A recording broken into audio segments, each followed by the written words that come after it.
Hello दोस्तों, कैसे हैं आप सब लोग। उम्मीद करता हूं काफी अच्छे होंगे। तो दोस्तों, बजाज हाउसिंग फाइनेंस के आईपीओ की बम्पर लिस्टिंग के बाद शेयर होल्डर कैटेगरी वाले आईपीओस के अंदर काफी लोगों को इंटरेस्ट आ रहा है और मुझे काफी कमेंट्स देखने को मिले हैं। जो अपकमिंग शेयर होल्डर कैटेगरी वाले आईपीओस हैं उनकी हमें पूरी लिस्ट बताइए। तो मैंने सोचा इस वीडियो के अंदर हम पूरी लिस्ट जानेंगे जो अपकमिंग शेयर होल्डर कैटेगरी वाले आईपीओस हो सकते हैं। और जो लोग नए हैं वो ये सोच रहे होंगे कि भाई शेयर होल्डर कैटेगरी के अंदर अप्लाई करने का फायदा क्या होता है। तो देखिए, नॉर्मली हमें क्या है कि किसी भी आईपीओ के अंदर एक ही एप्लीकेशन लगा पाते हैं, या तो रिटेल कैटेगरी के अंदर मतलब 2 लाख से नीचे वाली एप्लीकेशन, या 2 लाख से ऊपर की एप्लीकेशन एचएनआई कैटेगरी के अंदर।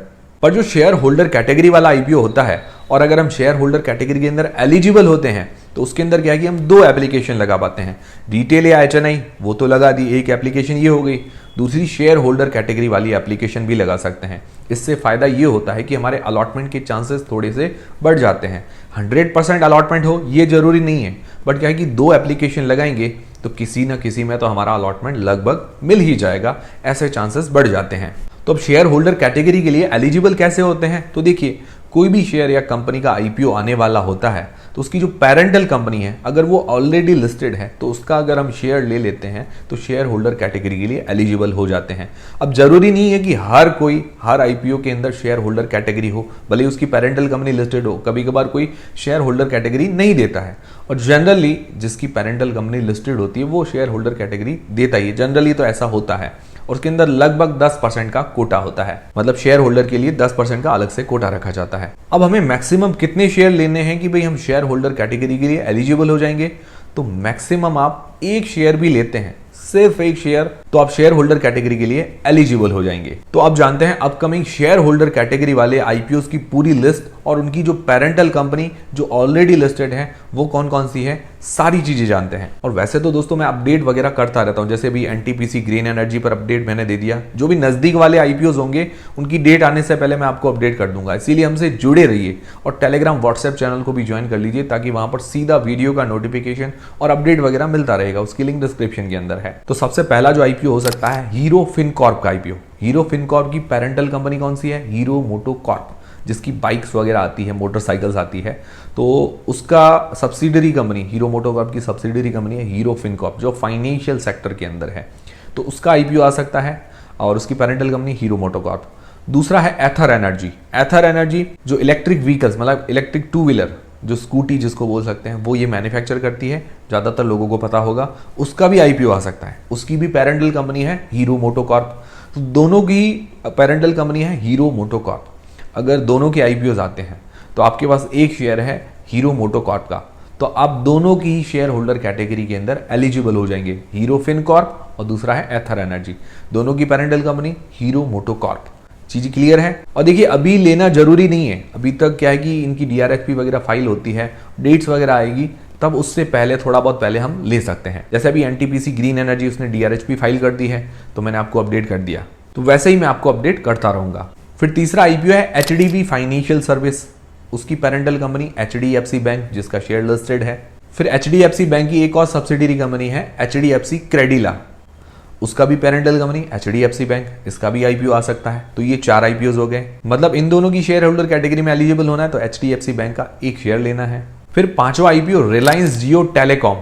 अभी इसके अंदर कुछ फिक्स चीज नहीं है, हर बार कहते हैं कि नए नेक्स्ट एजीएम के अंदर कुछ अनाउंसमेंट होगा, पर अभी तक अनाउंसमेंट नहीं हुई। 2021 से ऐसी बातें चल रही है।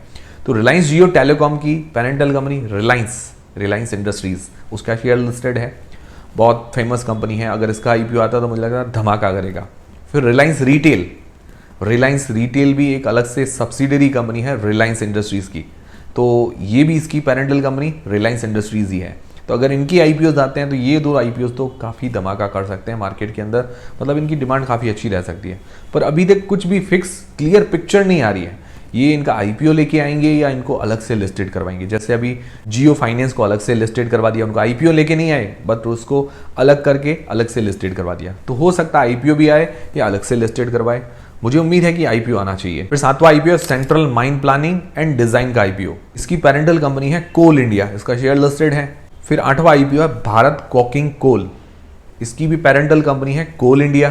तो ये अभी जो 8 आईपीओ बताए उनमें से हमको 1-1 शेयर लेना, 2-2 आईपीओस एक शेयर। अब जानते हैं जो एक आईपीओ और एक शेयर। दोस्तों अपकमिंग आईपीओस वगैरह आ रहे हैं, आपके फैमिली मेंबर्स में किसी के पास डीमेट अकाउंट नहीं है तो एंजल वन के साथ बिल्कुल फ्री में आप डीमेट अकाउंट खुलवा सकते हैं, उसकी लिंक डिस्क्रिप्शन के अंदर आपको मिल जाएगी। फिर दोस्तों एनटीपीसी ग्रीन एनर्जी का आईपीओ, जिस पर अभी मैं जानकारी दे चुका हूं, पहले भी वीडियो बना चुका हूं, उसकी पेरेंटल कंपनी एनटीपीसी, जिसका शेयर ऑलरेडी लिस्टेड है मार्केट के अंदर।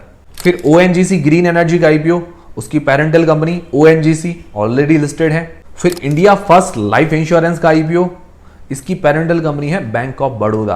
बैंक ऑफ बड़ौदा का शेयर ऑलरेडी लिस्टेड है। बहुत सारी ऐसी कंपनी है जिनका नाम भी हमें नहीं पता है और इनकी पेरेंटल कंपनी काफी जानी मानी है। फिर बेलस्टार माइक्रो फाइनेंस का आईपीओ, इसकी पेरेंटल कंपनी मुथूट फाइनेंस। अब मुथूट फाइनेंस का नाम तो आपने सुन रखा होगा, बेलस्टार का नाम आपने नहीं सुना, इसीलिए हमसे जुड़े रहिए तो सारे नाम आपको मिलते रहेंगे। फिर एनएचपीसी रिन्यूएबल्स का आईपीओ, इसकी पेरेंटल कंपनी एनएचपीसी, जिसका शेयर ऑलरेडी लिस्टेड है, काफी लोगों को नाम पता होगा। फिर आशीर्वाद माइक्रो फाइनेंस, इसकी पेरेंटल कंपनी मनापुरम फाइनेंस, इसका भी आईपीओ आ सकता है। फिर एसजेवीएन ग्रीन एनर्जी का आईपीओ, इसकी पेरेंटल कंपनी एसजेवीएन, इसका भी आईपीओ हमें देखने को मिल सकता है। अभी डेट्स वगैरह या डीआरएचपी वगैरह की न्यूज नहीं है, जैसे ही न्यूज आएगी तो मैं आपको जानकारी देता रहूंगा। फिर दोस्तों इंडिया की सबसे बड़ी mutual fund company SBI mutual fund, उसका भी आईपीओ देखने को मिल सकता है और ये काफी अच्छा आईपीओ हो सकता है। इसकी parental company SBI, state bank of India का शेयर ऑलरेडी लिस्टेड है। फिर एक और company Kotak AMC, Kotak AMC मतलब ये भी म्यूचुअल फंड की कंपनी है, एसेट मैनेजमेंट कंपनी, इसका parental company Kotak Mahindra bank, उसका शेयर ऑलरेडी लिस्टेड है। फिर पीएनबी मेटलाइफ इंश्योरेंस का आईपीओ, इसकी parental company PNB bank, Punjab national bank, इसका शेयर ऑलरेडी लिस्टेड है। और देखिए अभी जल्दबाजी में शेयर मत लीजिएगा, सिर्फ आपको जानकारी दे रहा हूं, लिस्ट दे रहा हूं। अभी क्या है कि किसी की भी अनाउंसमेंट हर किसी की नहीं हुई है, किसी आईपीओ की अनाउंसमेंट हुई है, तो जल्दबाजी नहीं करनी है। डेट्स वगैरह आती रहेंगी तो वो ध्यान रखना है, मैं आपको अपडेट करता रहूंगा। फिर बजाज एनर्जी का आईपीओ, इसकी parental company Bajaj Hindustan sugar, तो ये बजाज ग्रुप का ही मतलब शेयर है, बजाज हिंदुस्तान शुगर, उसकी सब्सिडरी कंपनी बजाज एनर्जी का भी आईपीओ आ सकता है। फिर आईसीआईसीआई एएमसी मतलब asset management company, mutual fund वाली कंपनी है, इसकी पेरेंटल कंपनी आईसीआईसीआई बैंक और आईसीआईसीआई बैंक का शेयर ऑलरेडी लिस्टेड है। फिर एक्सिस एएमसी वही एक्सिस म्यूचुअल फंड वाली कंपनी, उसका share parental company Axis bank already listed है। फिर जीवन साथी .com का आईपीओ, उसकी parental company Info Edge already listed है। तो ये कुछ अपकमिंग आईपीओ हो सकते हैं जिनके अंदर शेयर होल्डर कोटा हो सकता है। और भी बहुत सारी कंपनीज हैं जिनकी सब्सिडरी कंपनीज के आईपीओ आ सकते हैं, उनकी पेरेंटल कंपनी है। तो जो भी अनाउंसमेंट होती रहेगी वो मैं आपको अपडेट करता रहूंगा। और अभी मुझे लगता है किसी भी शेयर को खरीदने की जल्दबाजी ना करें सिर्फ आईपीओ के लिए, ठीक है। डेट्स अनाउंस होती रहेगी, उससे पहले मैं आपको जानकारी वगैरह देता रहूंगा। जैसे अभी किसकी न्यूज़ ज़्यादा चल रही है, एनटीपीसी ग्रीन एनर्जी की, उसकी जानकारी मैं दे चुका हूँ, उसकी डीआरएचपी फाइल हो चुकी है, ठीक है। तो उसका पेरेंटल कंपनी एनटीपीसी है।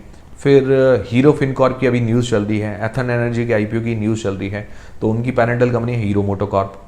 फिर उसके अलावा एचडीबी फाइनेंशियल की थोड़ी न्यूज़ वगैरह चल रही है आईपीओ की, तो उसकी पेरेंटल कंपनी है एचडीएफसी बैंक।